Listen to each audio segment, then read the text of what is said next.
얼굴 반반한 읍내 다방 종업원이 70 넘은 내 남편의 아이를 임신해 안방으로 들어와 입덧 핑계대며 매일 밤 젖은 채 흥분된 몸짓으로 나를 골탕 먹이는데 그 소리 듣고 맞바람 난 조강지처와 출산 후 비밀.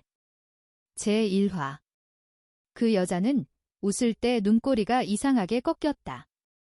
그 여자를 처음 본 날을 나는 아직도 잊지 못한다. 그날따라 바람이 이상하게 불었다. 시골 마을이라는 게 늘 그렇듯 특별한 일 없는 하루였는데도 공기 속에 뭔가 낯선 냄새가 섞여 있었다. 마을 입구에 새로 생긴 작은 다방. 오래된 슈퍼역. 버려진 창고를 개조해서 만든 그곳에서 모든 게 시작됐다. 그때만 해도 몰랐다. 그 작은 다방 하나가 우리 집 문을 부수고 가정을 짓밟고 한 남자의 인생을 망가뜨릴 거라는 걸. 영감은 그날 처음 다방에 갔다. 커피가 맛있다더라. 새로 생겼다 카더라. 구경이나 가보자. 나는 시큰둥했다. 저 양반이 평생 커피 한 잔 제대로 마셔본 적이 있었던가? 술집이라면 몰라도 커피. 내겐 개가 풀을 뜯어먹는 웃기는 소리였다. 그런데 그날 영감이 집에 들어오던 얼굴이 너무 이상했다. 70 넘은 남자가 소년처럼 얼굴이 달아올라 있었다. 눈빛이 허옇게 살아있었다. 마치 오래 죽어있던 불씨가 갑자기 다시 타오른 사람처럼. 다방 종업원 참 착하더라. 입에 달고 말했다. 하루 이틀도 아니고 며칠 내도록 착하다. 나는 그 말에서 진한 불길함을 느꼈다. 평생 여자한테 착하다라는 말을 쉽게 붙이지 않던 양반이었기 때문이다. 게다가 그 말을 할 때마다 꼭 웃었다. 그 웃음이 나는 싫었다. 그리고 며칠 뒤 그 여자를 직접 보게 됐다. 마을장에 나갔다가 돌아오는 길이었다. 다방 앞을 지나는데 문이 스르르 열렸다. 그 여자가 나와 마주쳤다. 나는 그 순간 숨이 멎는 느낌을 받았다.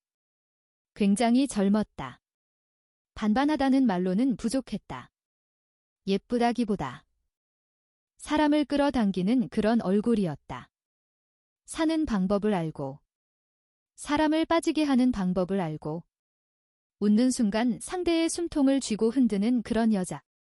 그리고 웃는 얼굴. 그게 문제였다. 아이고, 안녕하세요? 그년이 웃었다. 그런데 그 웃음이 이상했다. 입꼬리는 부드럽게 올라가는데 눈꼬리가 어딘가 꺾여 있었다. 따뜻한 척하지만 사실은 차갑게 사람을 계산하는 눈. 나는 본능적으로 느꼈다. 이 여자는 위험하다. 하지만 세상은 그런 촉을 무시하고 굴러간다. 특히 늙은 남자가 젊어지는 걸 스스로 멈출 리 없다. 그날 이후 틈만 나면 영감은 다방을 들락날락했다. 날이 갈수록 집에 있는 시간이 줄어들었다. 밥도 거르고 잠도 줄여가며 그 다방으로 갔다. 그 여자가 이름을 말했을 때도 나는 숨이 걸렸다. 저 현주라 불러요. 그 이름이 오래 머릿속에 남았다. 마치 일부러 기억하라고 박아넣는 이름처럼. 그렇게 몇 주가 지났다. 그러던 어느 날 영감이 말했다. 며칠 아니 조금만 그 애를 우리 집에 데려와서 신세 좀 지게 하면 안 되겠나? 나는 그 말을 듣고 멍해졌다. 아니, 뭐라고요? 사정이 참 딱하대.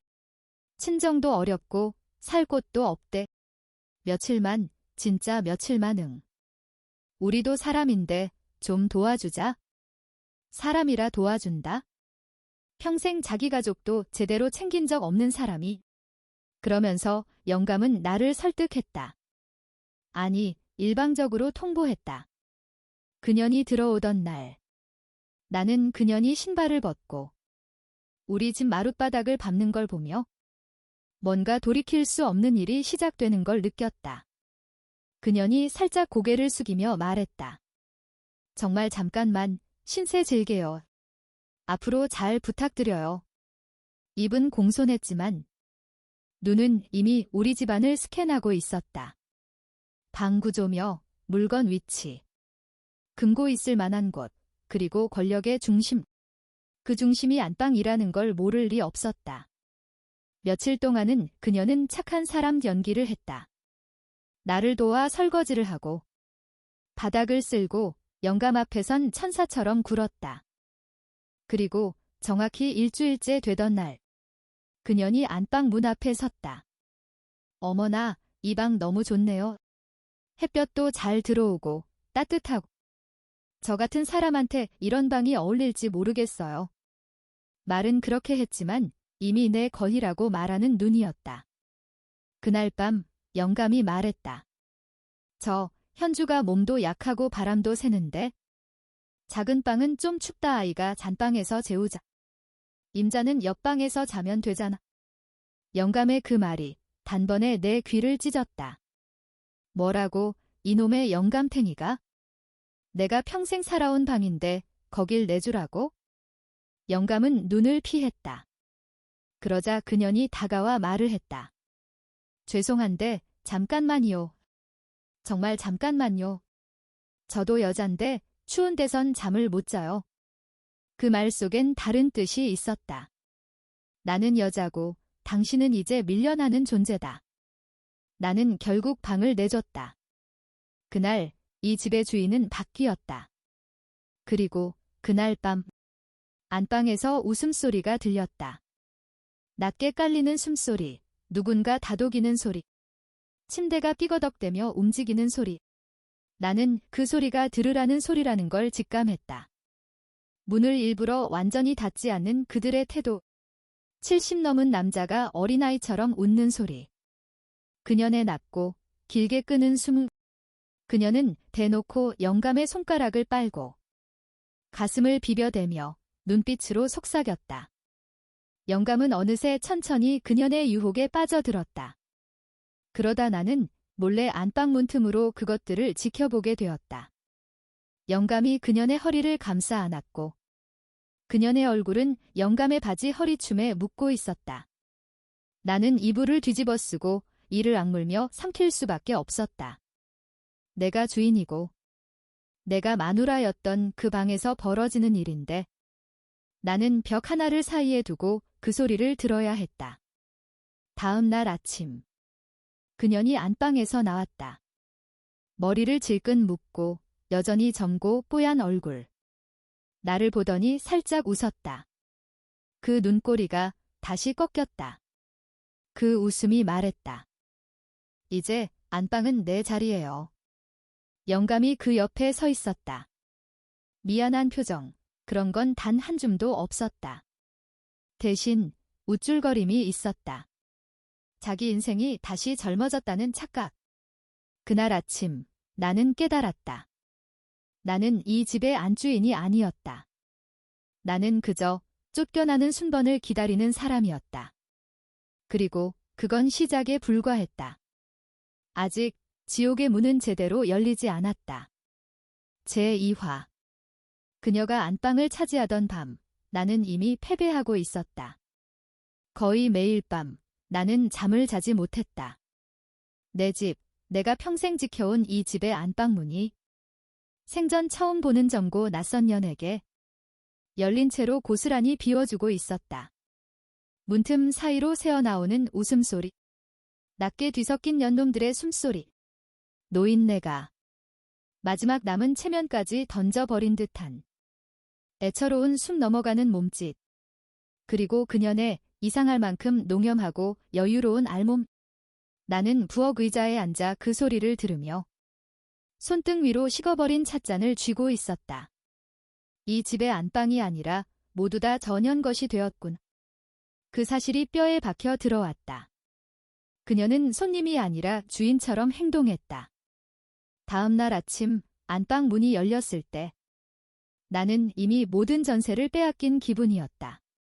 머리를 질끈 묶고 슬리퍼를 질질 끌며 나온 그녀는 이제 다방 종업원이 아니라 마치 이 집의 안주인처럼 느긋했다. 어머나, 형님 일찍 일어나셨네요. 입꼬리를 싹 올리며 날 내려다보던 그 눈빛, 그냥 사람을 내려다보는 게 아니었다. 이미 내 인생 위에 올라타서 천천히 밟고 누르는 사람의 눈이었다. 남편은 그 옆에서 바보처럼 웃고 있었다.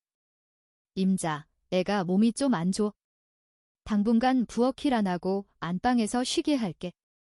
이해 좀 해주구려. 애라니. 벌써부터 가족 취급이었다. 나는 그 자리에서 말문이 막혔다. 한순간에 내가 손님이 된 느낌이었다. 며느리와 나는 눈빛만으로 합의했다.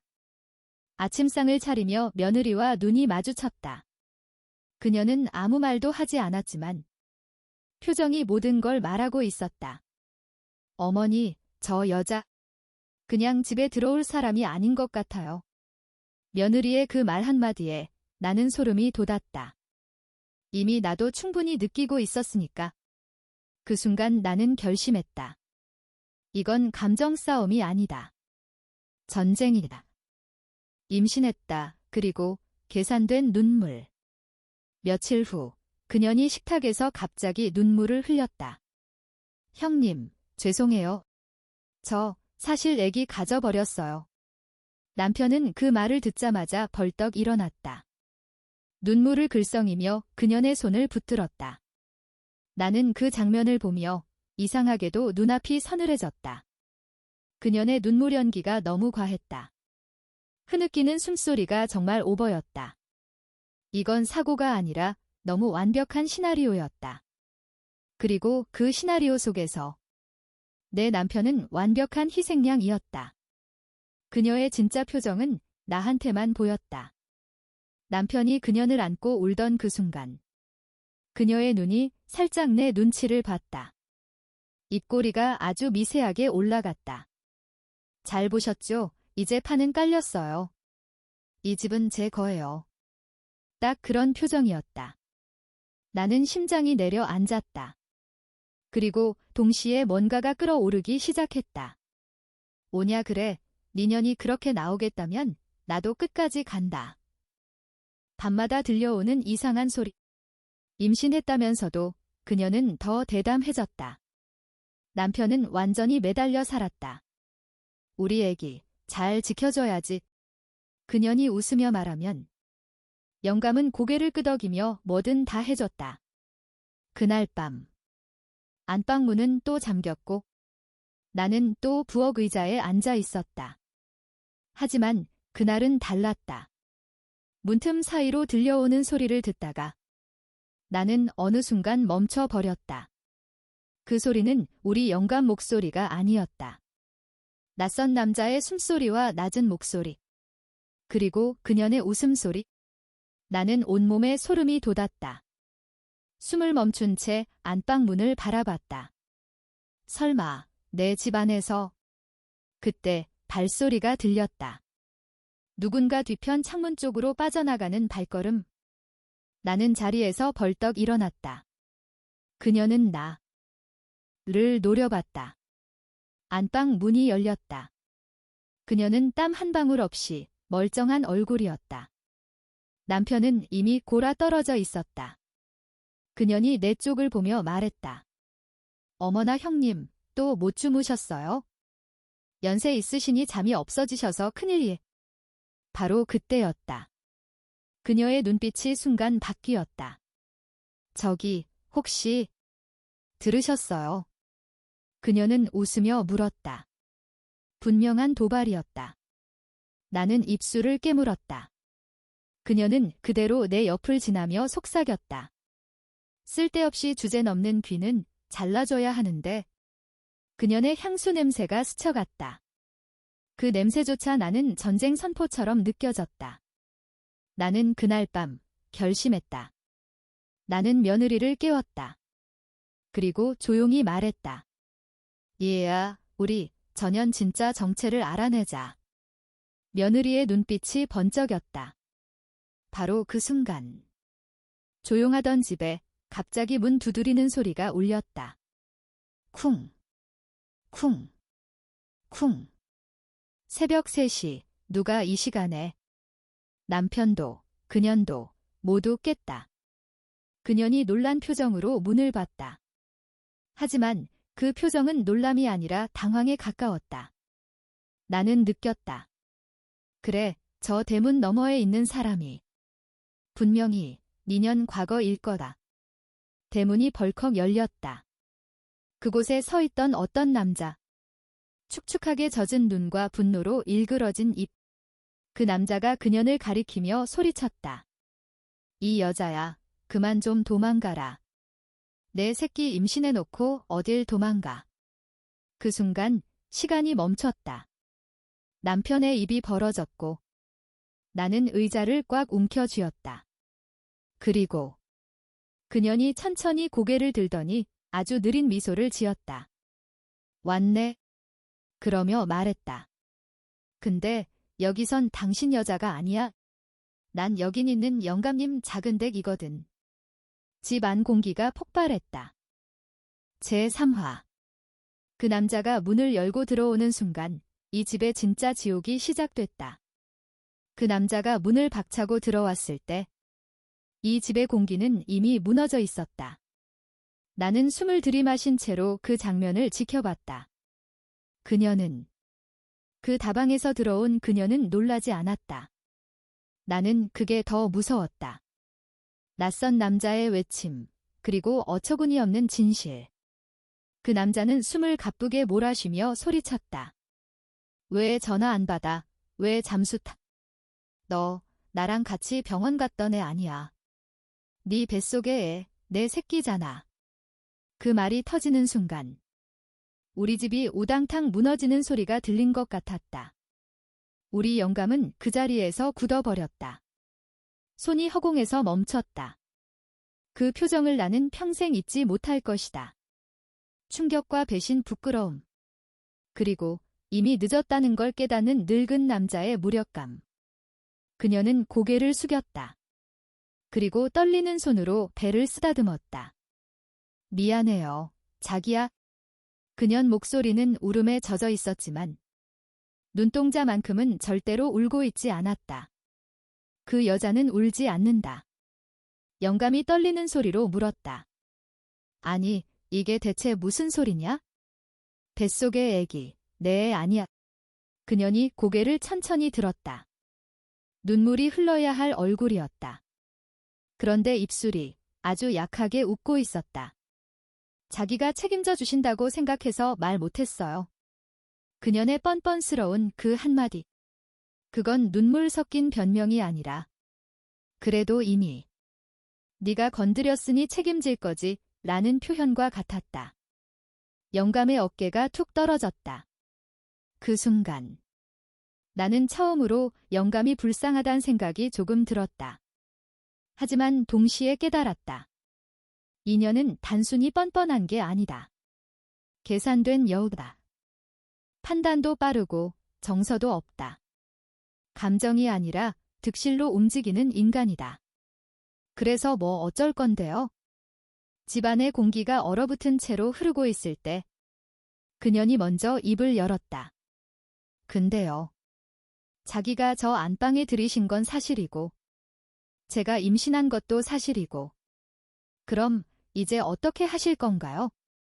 그 말투, 그 태도. 사죄가 아니었다. 협박이었다. 영감은 말문이 막힌 채로 몸을 떨었다. 나는 심장이 뛰었다. 2년 이거 정말 무섭다. 남자는 단순하지 않았다. 그때 대문을 열고 들어온 남자가 다시 비명을 질렀다. 너, 나 이용하려 한 거잖아.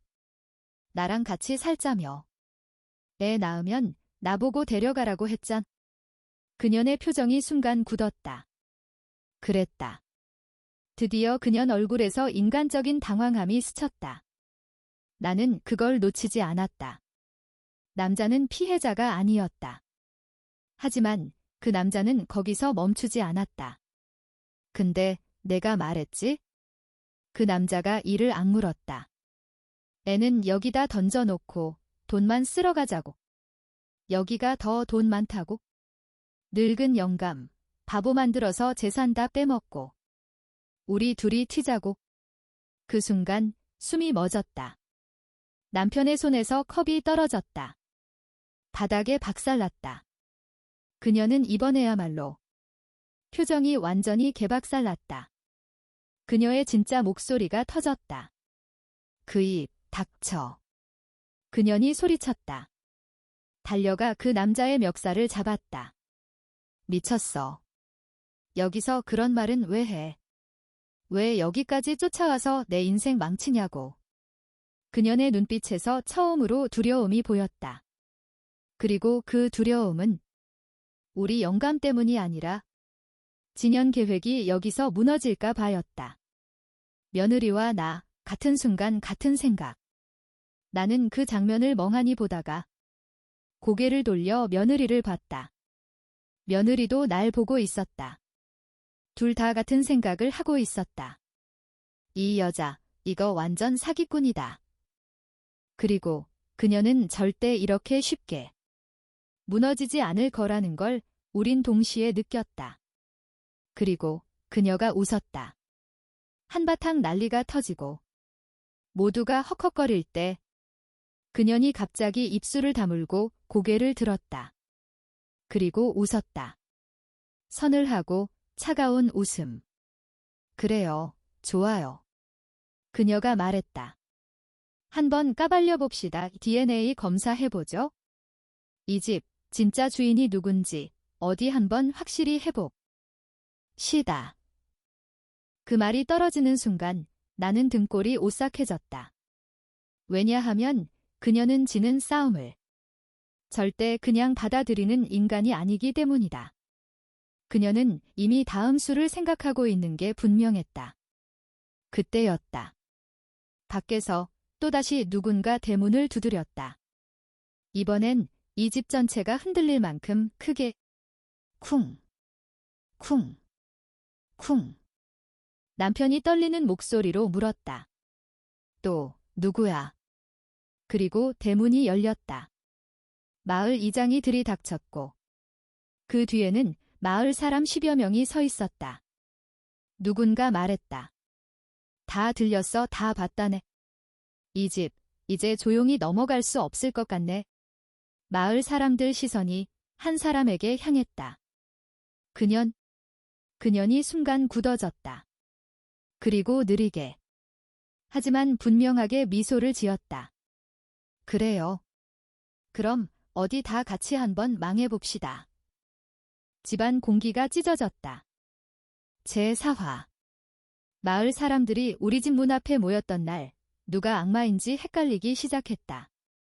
마을 사람들이 우리 집 마당을 꽉 채웠던 그 순간 나는 숨이 막혔다.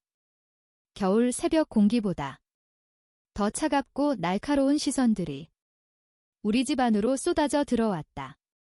평생 인사하며 살아온 얼굴들. 논에서 같이 밥퍼 나르던 사람들. 집에 큰일 치르면 도와주겠다며 손을 잡아주던 이웃. 그 사람들이 지금은 모두 우리 집을 구경거리처럼 보고 있었다. 그리고 그 시선의 한가운데 그 여자가 있었다. 읍내 다방 아가씨. 그리고 임신한 여자. 영감과 안방을 차지한 년. 아기가 영감의 씨가 아니라는 폭탄이 터진 년. 그녀는 사람들 앞에서도 울지 않았다. 고개를 조금 숙였을 뿐. 표정은 차분했고 입술은 야무하게 다물려 있었다. 마치 이 정도 장면은 예상하고 온 사람처럼. 마을 이장의 선언. 이 집은 공론장이 되었다. 마을 이장이 목을 가다듬었다. 이 일은 그냥 넘어갈 일이 아닌 것 같아. 그 한마디에 집 안 공기가 확 굳었다. 영감은 그 자리에 굳어 서 있었다. 화도 못 내고 변명도 못했다.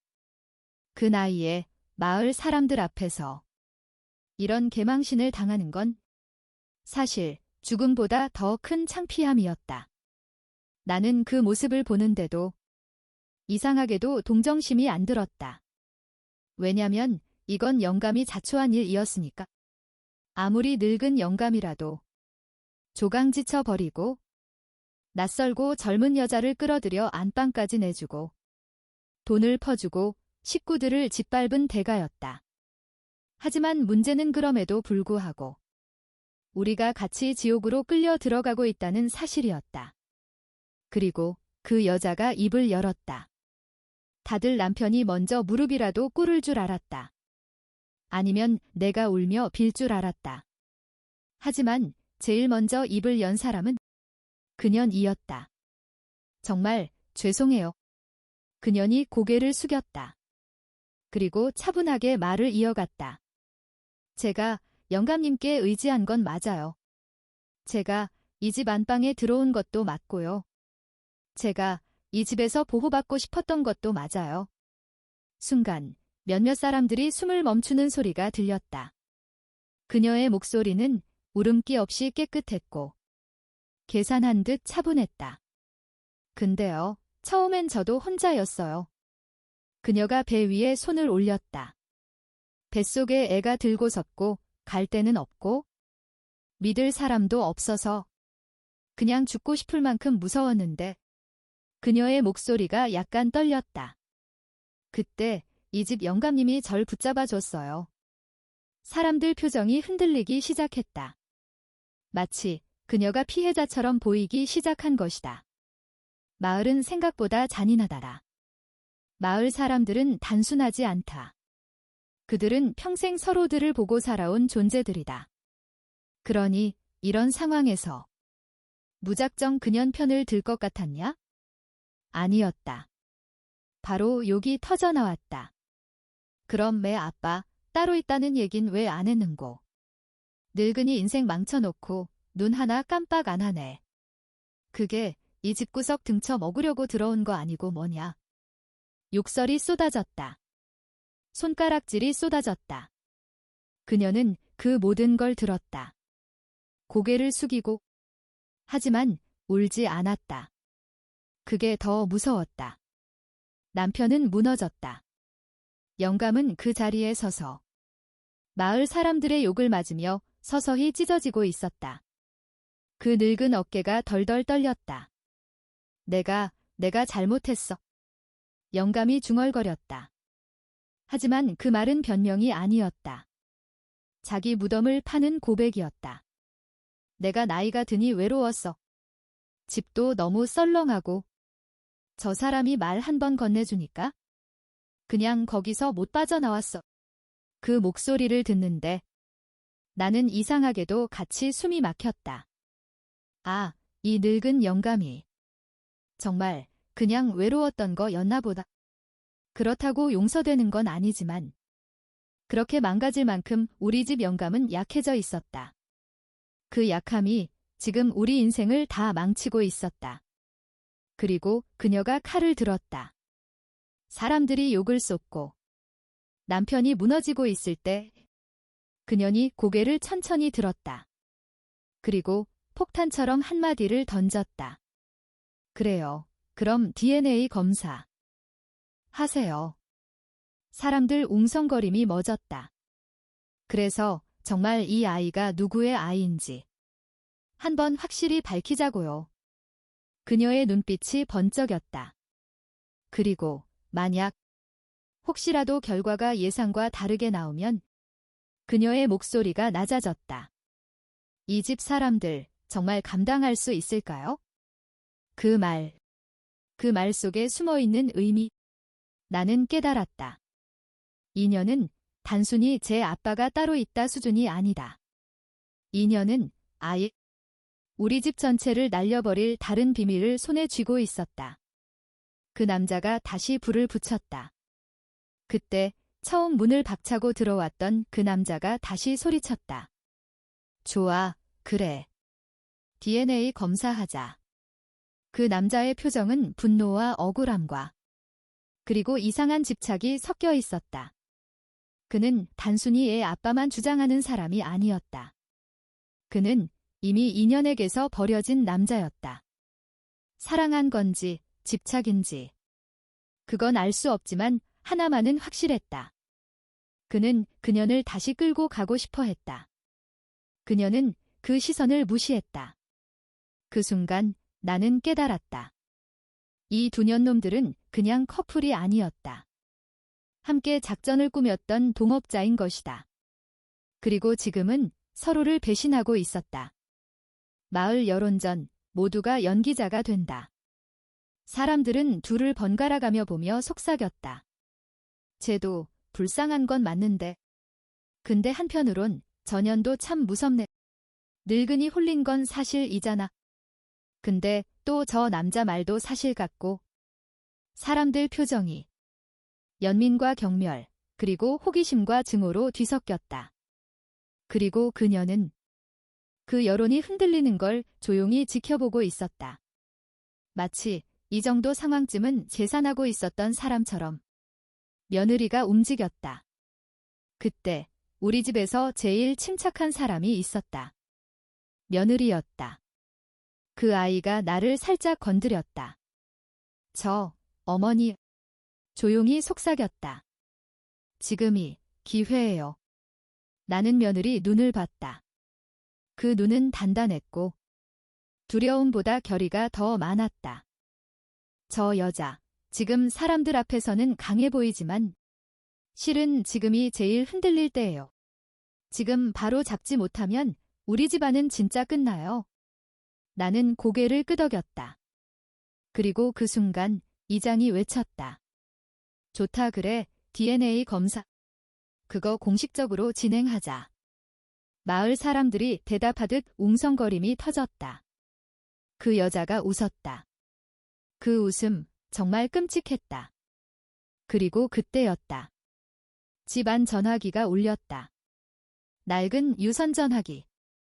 우리 집에서 가장 오래된 것. 전화기는 무섭게 울렸다. 모두가 멈춰섰다. 영감이 떨리는 손으로 수화기를 들었다. 여보세요.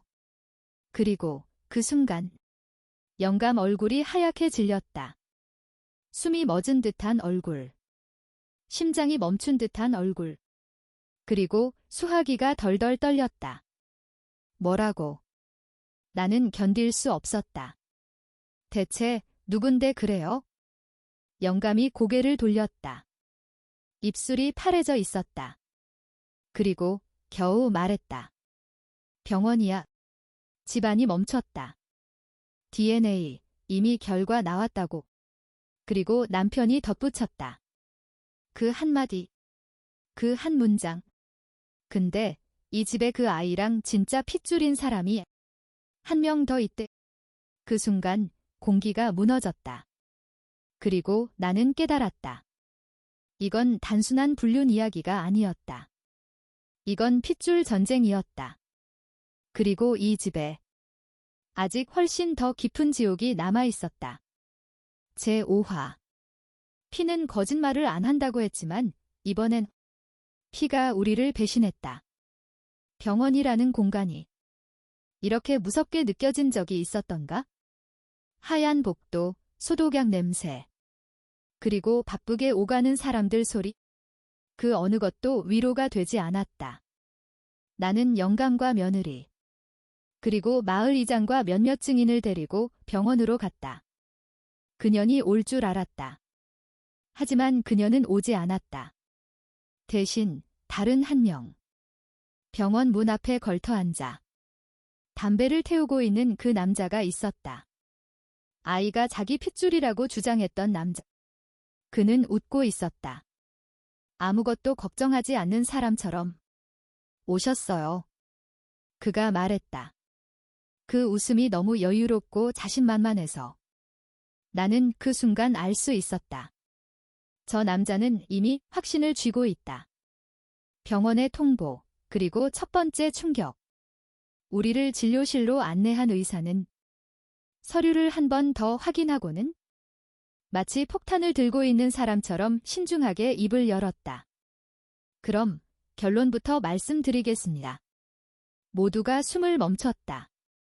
아이의 생물학적 아버지는 영감이 손을 꽉 쥐었다. 나는 그 손이 떨리는 걸 느꼈다. 그리고 의사가 말했다. 이 집 할아버지가 아닙니다. 순간 숨이 터져 나왔다. 영감의 어깨가 푹 꺾였다. 평생 집안을 책임졌다는 자존심이 그 한 문장에 박살났다.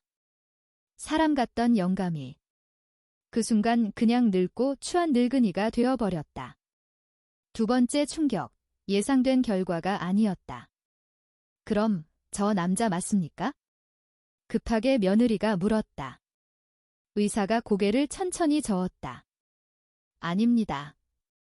그 남자의 표정이 깨졌다. 입꼬리가 덜덜 떨렸다. 말도 안 돼요. 내가 확실하다고요. 그 남자가 소리쳤다. 하지만 의사는 냉정했다. 유전자 일치율 0%. 전혀 상관없는 타인입니다. 병원 공기가 바싹 말라버린 것 같았다. 그 남자는 허탈하게 의자에 주저앉았다. 그리고 동시에 깨달았다. 그녀는 이 남자까지 이용했었다. 세 번째 충격, 그리고 그 말이 터졌다. 의사가 남은 서류를 다시 확인했다. 문제는 여기서 끝이 아닙니다. 그 말에 다시 공포가 밀려왔다. 우리가 추가로 확인한 과정에서 이 아이의 유전자와 이 집안의 또 다른 가족 구성원의 DNA가 일정 부분 일치한다는 결과가 나왔습니다. 나는 심장이 그대로 멈추는 느낌을 받았다. 그럼 도대체 우리 집의 누구와 핏줄이라는 것일까? 도대체 그게 누구입니까? 참다 못한 내가 물었다. 의사는 조심스럽게 말했다. 그리고 그 이름이 나왔다. 그 순간 나는 세상이 뒤집히는 소리를 들었다. 이 집, 며느님과 유전 정보가 일부 일치합니다. 세상에서 제일 듣기 싫은 단어, 혈연. 나는 귀를 의심했다. 며느리. 우리 며느리와 왜? 이건 단순히 우연한 확률이 아닙니다. 의사가 설명했다. 직계는 아니지만 가까운 친족 관계에서나 나타나는 유사 수치입니다. 다시 말해서 그녀의 아이는 며느리 쪽 핏줄 뒤였다. 며느리의 붕괴. 며느리는 그 자리에서 얼굴이 완전히 하얘졌다. 아니에요. 저랑 아무 상관. 맞다. 며느리는 아이 아빠일 수 없다. 그러면 며느리의 가족? 그 순간 하나의 얼굴이 머릿속에 떠올랐다. 며느리의 친정 오빠. 그렇지, 사돈 총각이 있었다. 며느리 결혼 전부터 좀 껄렁했고 돈 문제를 자주 일으키고 술버릇도 안 좋고 그리고 몇 번 그년이 집에 들어온 뒤로 수상하게 우리 집 주변을 얼씬거리던 일, 나는 숨이 막혔다.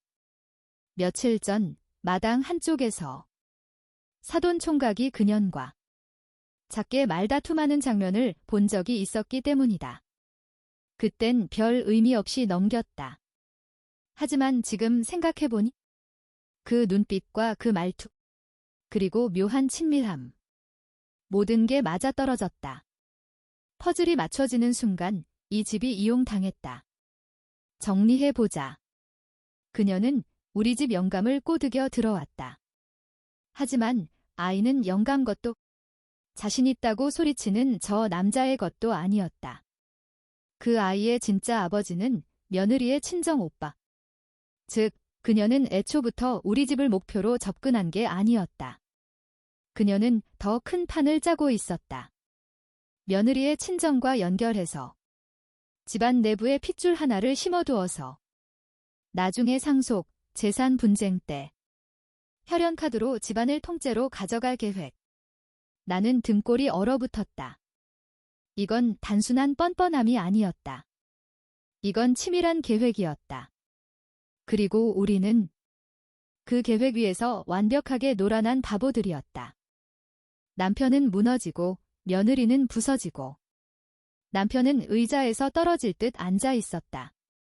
내가 그런 계집한테 집을 줬다고? 내 손으로 우리 집에 폭탄을 들여놨다고? 며느리는 울부짖었다. 왜 하필 우리 쪽이냐고. 왜 우리 가족이 끌려 들어가야 하냐고. 그리고 그 남자는 병원 바닥에 주저앉아 울고 있었다. 나를 이용한 거였어? 나는 뭐였냐? 도대체 나는 뭐였냐고? 세 사람의 울음이 뒤섞였다.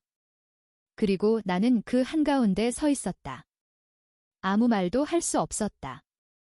나는 깨달았다. 이 사건은 누가 나쁜 년인가를 따지는 수준이 아니다.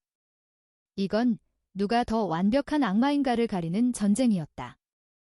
병원 밖으로 나오는 순간 찬바람이 몰아쳤다. 그때 내 핸드폰이 울렸다. 발신자는 그년이었다. 손이 떨렸다. 통화를 받자 그년 목소리가 들렸다. 차분하고 깨끗하며 섬뜩하게 침착한 목소리.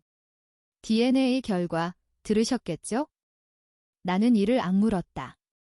너 지금 어디야? 그년이 웃었다. 그리고 한마디 말했다. 그 한 문장. 그 문장 때문에 나는 그대로 다리에 힘이 풀려버렸다.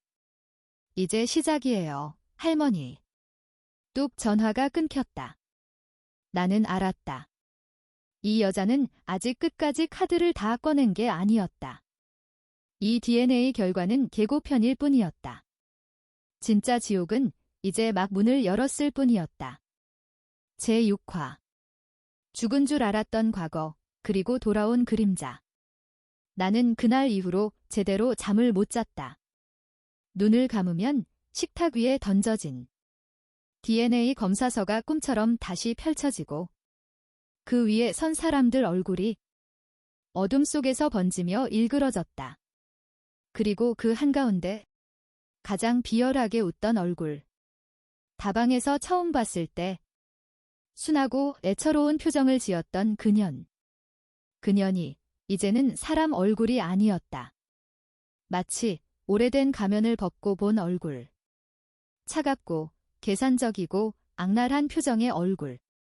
나는 그 표정을 잊지 못하고 있었다. 집안 공기는 썩어가고 있었다. DNA 결과가 나오고 난 뒤 마을 분위기부터 달라졌다.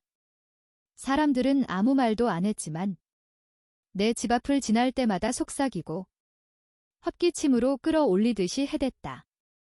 멀리서 들려오는 소리들은 이랬다. 나올 게 나왔지, 뭐. 그 영감, 이제 얼굴 못 들고 다니겠네. 그 와중에 며느리까지 같이 엮였다며. 나는 그 소문을 한 번도 직접 듣지 않았지만 마을 공기가 이미 알고 있었다. 그리고 그 공기는 썩기 시작했고 그 냄새는 제일 먼저 내 심장부터 파고들었다. 그녀는 도망칠 생각이 없었다. DNA 결과가 공개되고 나면 대개는 두 가지 반응이다. 죄인이 고개를 숙이고 울며불며 빌거나 아니면 도망치거나. 그런데 그녀는 그 어떤 것도 하지 않았다. 그날 밤 아이를 재워놓고 방을 나오던 그녀의 발자국은 오히려 더 당당했고 마치 이 집 주인이라도 되는 듯 거실 한가운데를 당당하게 걸어 다녔다. 그리고 내 앞에 서서 느릿하게 미소를 지었다. 이제 진짜 시작이네요, 할머니. 그 한마디에 내 등골이 서늘해졌다. 진짜 시작이라니 다 끝났지 않았냐? 내가 떨리는 목소리로 묻자. 그녀는 고개를 젓고 낮게 웃었다. 아니, 아직 하나도 안 끝났어요. 그리고 또 다른 사실 하나가 터졌다. 그년이 나를 협박할 게 있다는 건 이미 직감하고 있었다. 하지만 설마 이 정도일 줄은 몰랐다. 그년이 봉투 하나를 내밀었다. 두꺼운 봉투였다. 서류 같기도 하고 혹은 무언가 더 무거운 죄 같은. 나는 조심스럽게 봉투를 열었다.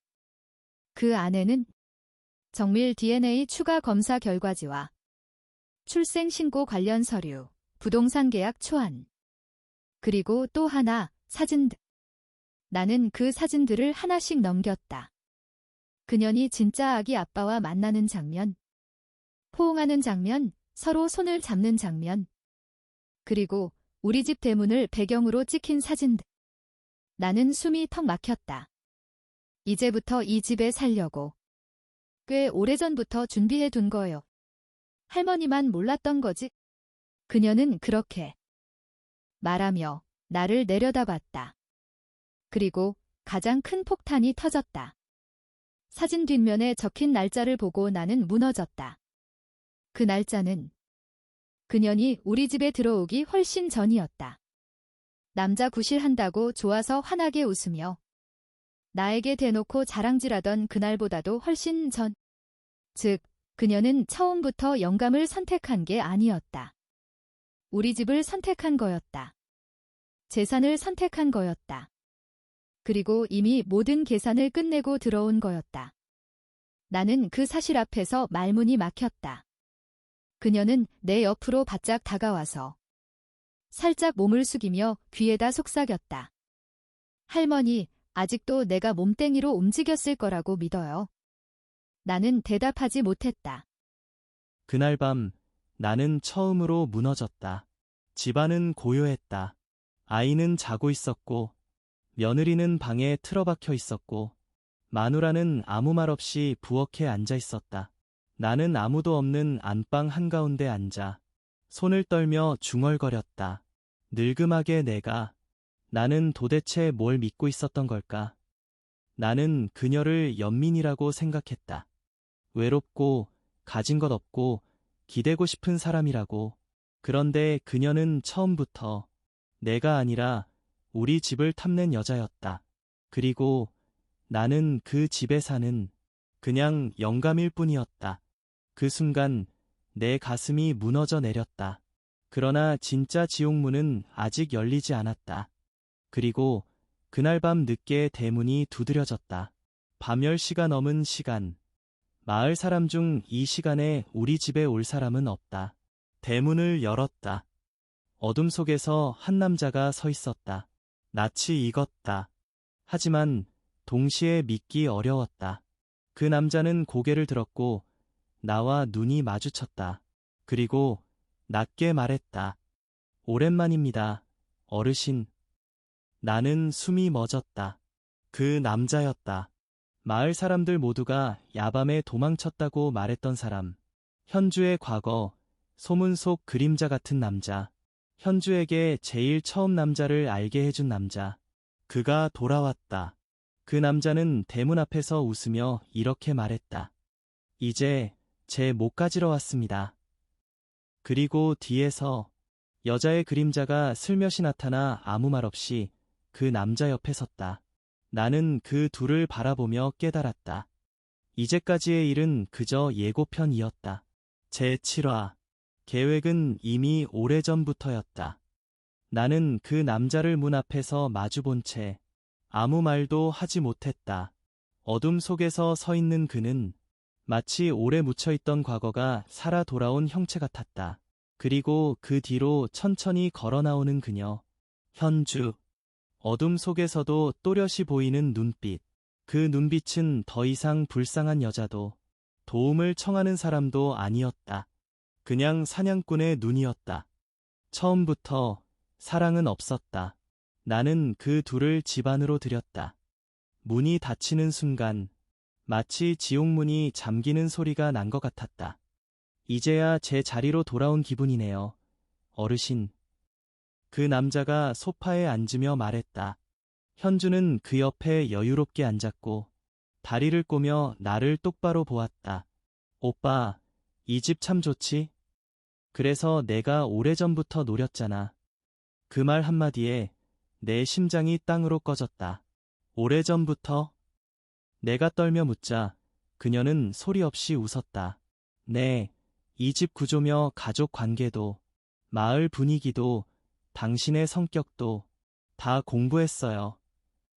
그녀는 우리 집에 우연히 들어온 게 아니었다. 그녀는 우리 집을 목표로 삼고 들어온 거였다. 그리고 더 잔혹한 사실 하나. 그녀는 손가방에서 낡은 수첩을 꺼냈다. 수첩 안에는 빼곡한 글씨로 이 집 영감의 약점, 마누라와의 부부관계, 마을 사람들의 소문과 돈이 되는 것, 그리고 또 다른 페이지에는 예비 대상 목록들이 있었다. 나는 거기서 낯익은 이름을 봤다. 마을에서 나와 비슷한 또래의 혼자 사는 영감들 이름을. 그녀는 이 집이 첫 번째가 아니었고 마지막도 아닐 예정이었다. 그녀의 인생은 사랑이 아니라 사냥이었다. 현주는 그냥 한 번 잘못된 여자가 아니었다. 사람들은 현주를 두고 이렇게 말했다. 어려서부터 가난하게 자라서 그렇지. 마음이 약하니 기대고 싶은 거겠지. 하지만 그건 다 틀렸다. 그녀는 누군가에게 휘둘리는 약자가 아니라 누군가를 조종하는 설계자였다. 그리고 그 남자가 말했다. 현주는 원래부터 그래요. 누가 가르친 것도 아니고 살아온 환경 탓도 아니고 그냥 태어날 때부터 세상을 그렇게 본 거죠. 세상은 이용할 사람과 이용당할 사람, 선택지는 두 가지뿐이라는 것처럼 그녀에게 사랑이란 상대를 묻기 위한 도구였다. 애라는 존재조차 계획 안에 포함된 수단이었다. 그리고 내가 또 모르는 것, 그때였다. 그 남자가 의미심장하게 말했다. 근데 어르신, 진짜 문제는 그 아이 하나가 아니에요. 나는 고개를 들었다. 그 남자는 느릿하게 웃으며 말을 이었다. 그 아이 말고 또 아셔야 할 게 있어요. 당신이 제일 믿고 있는 사람에 대한. 그 말에 집안 공기가 찢어질 것처럼 긴장했다. 나는 그저 숨만 헐떡였다. 뭐, 또 더 있다고. 그 남자는 고개를 끄덕였다. 현주는 아무 말도 안 하고 그저 조용히 웃고 있었다. 이제 그 웃음이 가장 무서웠다. 그녀의 진짜 노림수는 아직 공개되지 않았다. 그녀는 여전히 태연했고 그 침착함이 오히려 공포였다. 어르신, 이제 선택만 남았어요. 그녀가 말했다. 이대로 조용히 넘어가고 나랑 우리 아이랑 이 집에 계속 있게 할지 아니면 진짜 지옥을 보든지. 나는 잠시 눈을 감았다. 마을에서 쫓겨나는 상상을, 창피함과 수치심, 얼굴을 멀쩡히 들고 다닐 수 없는 미래, 그리고 그 아이의 얼굴. 나는 아무 말도 할 수 없었다. 그녀는 이미 알고 있었다. 내가 가장 두려워하는 게 체면이라는 것을. 그래서 바로 그걸 쥐고 흔들고 있었다. 그 순간 안쪽 방문이 열렸다. 마누라가 문 앞에 서 있었다. 그리고 그 뒤 또 다른 사람의 그림자가 겹쳐졌다. 나는 숨이 멎었다. 마누라가 그 남자를 알고 있었다. 그리고 둘은 서로를 알아보는 눈빛이었다. 그 순간 깨달았다. 이 집은 이미 오래전에 무너져 있었고 나는 그 사실을 제일 늦게 알았다. 제8화 처음 거짓말을 한 사람은 바로 당신입니다. 나는 정말로 내가 가장 아끼던 것들이 어떻게 이렇게 하나둘씩 손에서 빠져나가는지 이제 와서야 또렷하게 보였다. 하지만 그때까지 나는 여전히 희망이라는 미련을 조금은 붙잡고 있었다. 설마 여기서 더 떨어질 데가 있을까? 그런데 세상은 언제나 그런 생각을 하는 사람을 제일 잔인하게 밟아버린다. 마누라의 눈, 그리고 거짓말의 시작. 마누라와 그 남자가 서로를 알아보던 그 순간 나는 머릿속이 텅 비어버렸다. 나는 믿고 싶지 않았다. 그저 재수없게 길 가다 마주친 사람처럼 보인 거겠지. 그렇게 생각하고 싶었다. 하지만 마누라는 단 한 번도 내게서 눈을 피하지 않았다. 대신 그 남자에게서 고개를 돌리지 못하고 있었다. 입술이 아주 살짝 떨리고 있었다. 마치 오래된 상처가 다시 열리는 순간처럼. 내가 먼저 물었다. 임자, 저 사람 아는 사람이야? 마누라는 잠깐 숨을 들이켰다. 그리고 너무도 침착하게 대답했다. 몰라. 그 한마디, 그 한 단어, 그게 이 집이 완전히 끝났다는 신호였다. 왜냐면 나는 이미 알고 있었기 때문이다. 마누라가 거짓말을 할 때만 짓는 표정, 거짓말을 하면서도 버티고 서야 할 때만 짓는 눈동자의 흔들림, 그걸 나는 평생 그 옆에서 봐왔다. 그리고 진짜 공포는 그 뒤에 왔다. 남자는 미소를 지었다. 아이고, 우리 형수님, 오랜만이네요.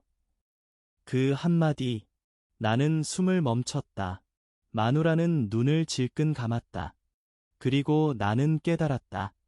이 집에서 거짓말을 또 한 사람은 현주가 아니었다. 며느리도 아니었다. 바로 내 집사람이었다. 진짜 시작은 오래전에 끝나 있었다. 남자는 담담히 모든 걸 말하기 시작했다. 마누라는 과거에 그를 알고 있었다. 그것도 그냥 아는 정도가 아니라 한때 거의 모든 걸 함께 나눌 만큼 얽혀 있었던 사이. 그 남자는 집안을 알고 있었다. 이 집 재산 구조까지 알고 있었다.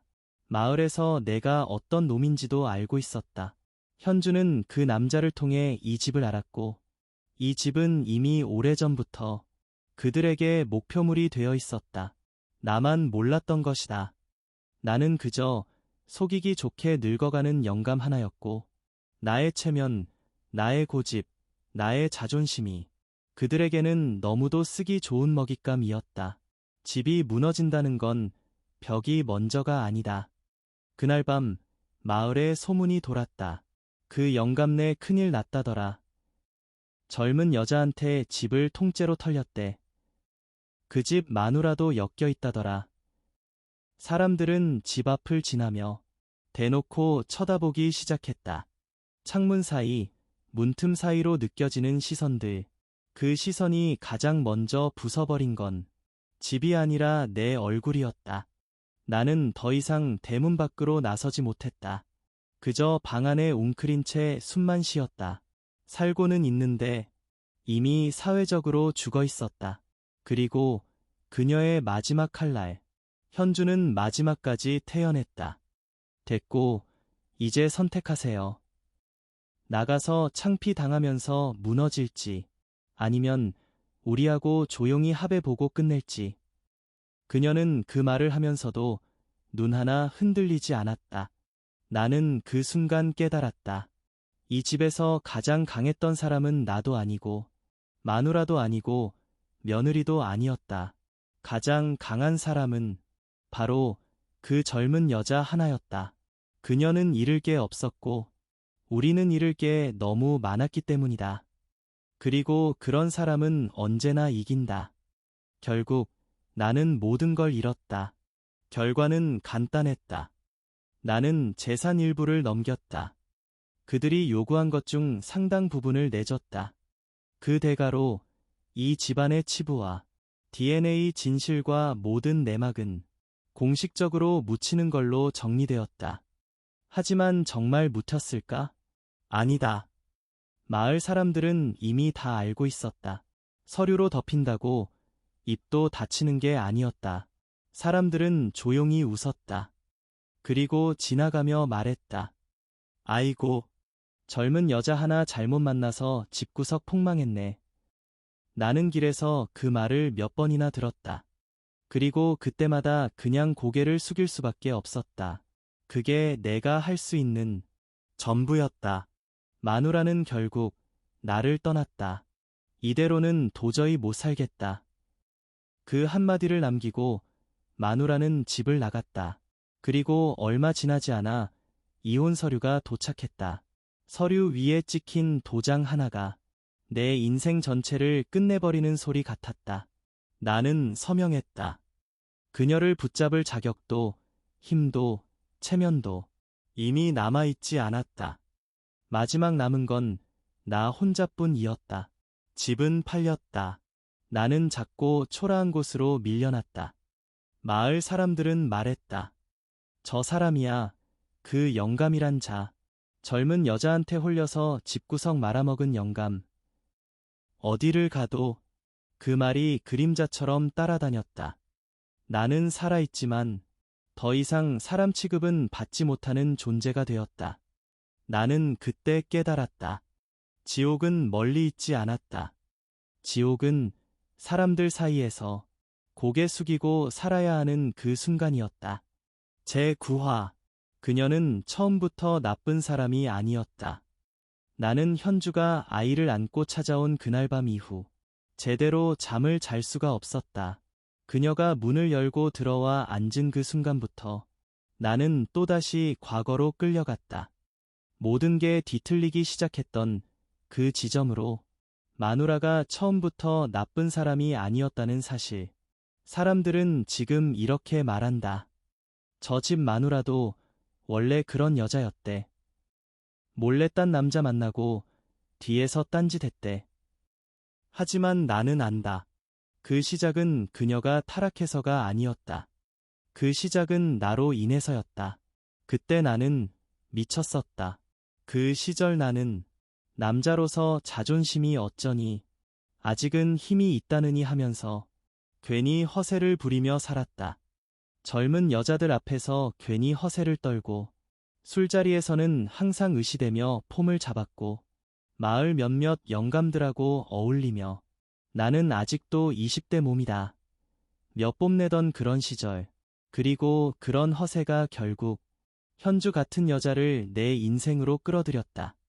마누라는 눈에는 눈, 이에는 이. 마누라는 모르는 척, 눈 감아주는 사람이 아니었다.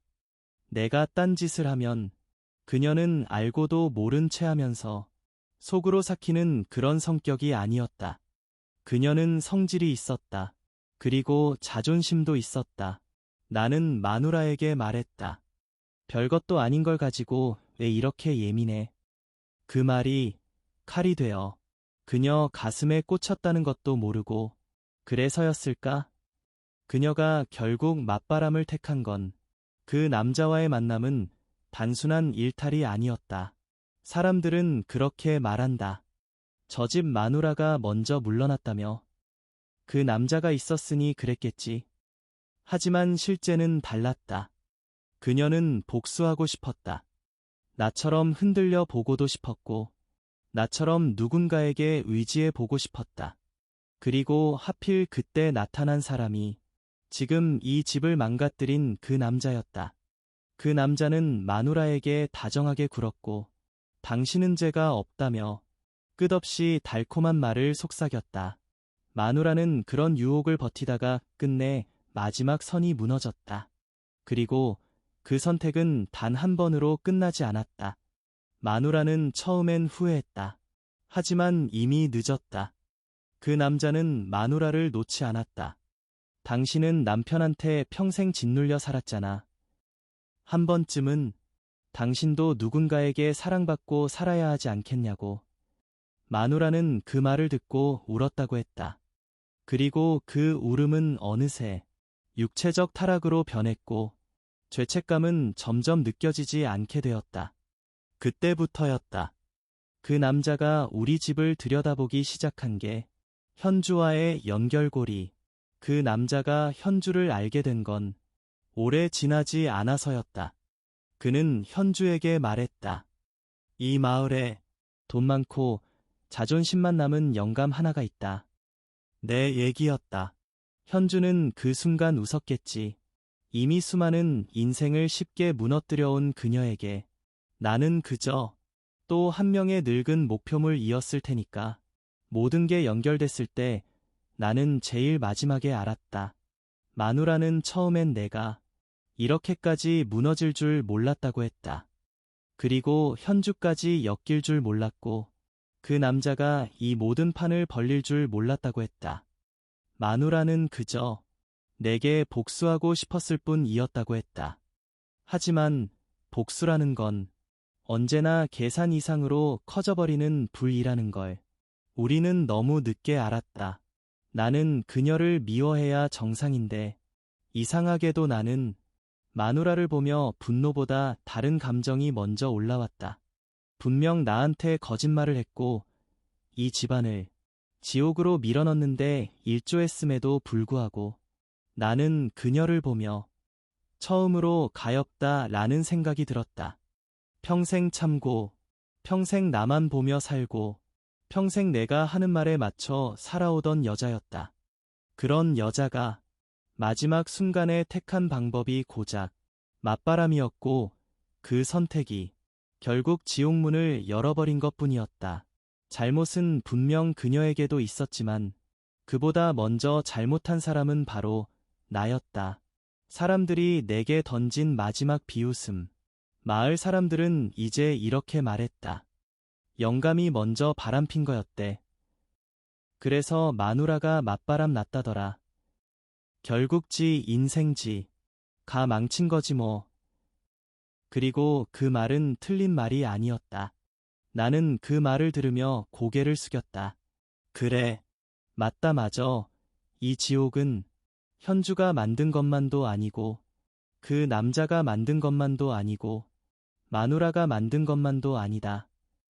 처음 불씨를 던진 건 나였다. 마누라가 마지막 밤 내 앞에 앉아 말했다. 나도 벌 받는 거 알아. 근데 당신도 이제는 인정 좀 해. 나는 고개를 들었다. 마누라는 눈물도 없이 말했다.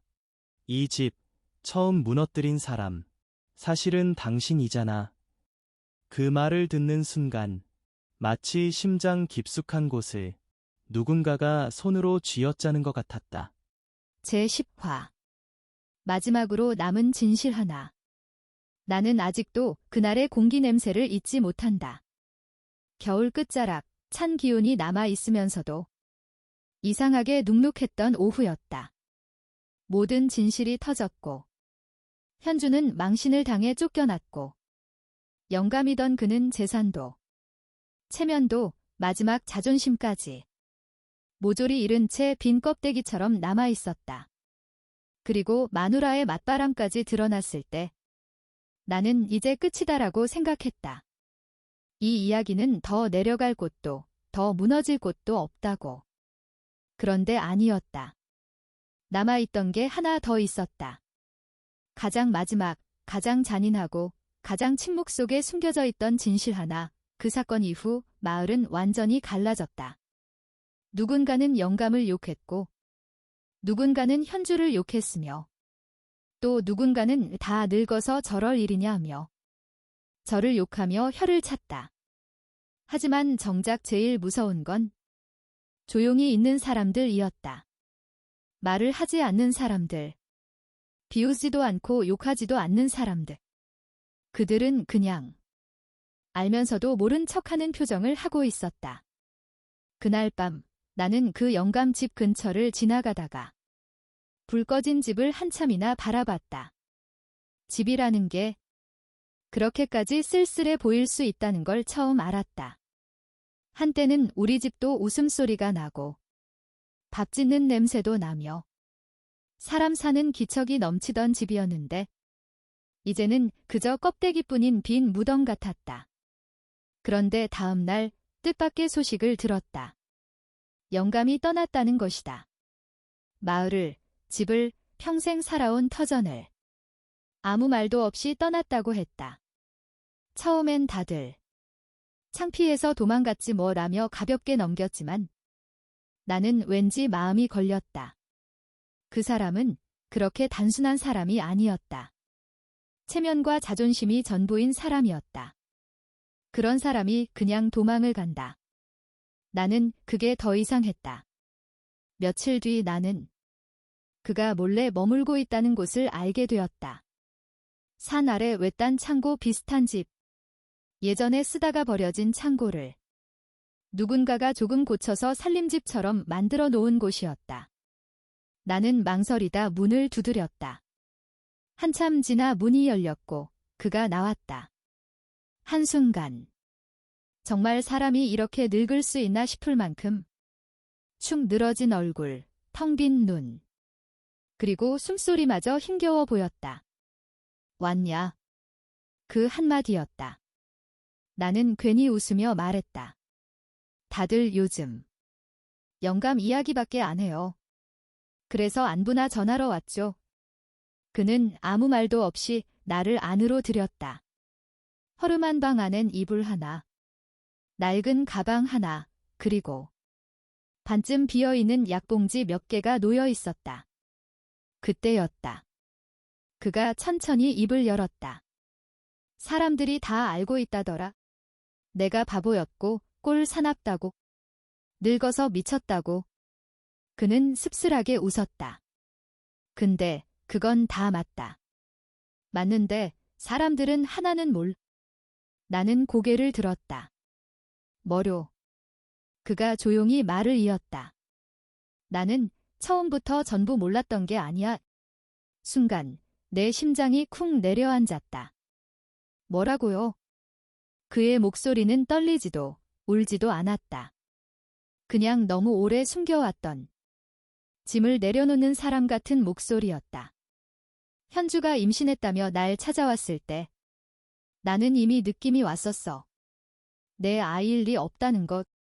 나도 남자고 내 몸 상태 내가 더 잘 알지 않나? 이 나이에 임신 가능성? 그런 거 없다는 걸 말이야. 나는 말을 잃었다. 그는 계속했다. 그래도 속아주는 쪽을 택했어. 아니, 왜요? 그는 한참 동안 대답하지 않았다. 창밖을 보며 오래된 돌담을 바라보더니 작게 웃었다. 그렇게라도 그땐 누군가에게 필요한 사람이 되고 싶었거든. 그 순간 나는 아무 말도 할 수 없었다. 그가 얼마나 외로웠는지, 얼마나 이미 오래전부터 마음이 무너져 있었는지 그제야 조금 이해가 됐다. 그는 늙은 게 아니라 오래전부터 혼자였던 것이다. 마누라하고도 이미 오래전에 끝났어. 같이 살았을 뿐이지. 말도 없고 웃음도 없고 그냥 다 의무였지. 며느리는 날 사람 취급도 안 했고. 그런데 현주는 나한테 웃어줬어.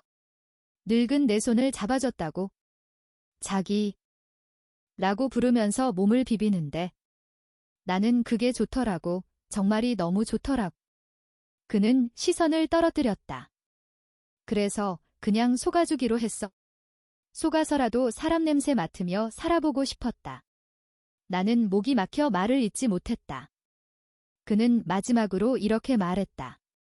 사람들이 나를 비웃는 건 괜찮다. 바보라고 욕하는 것도 괜찮아.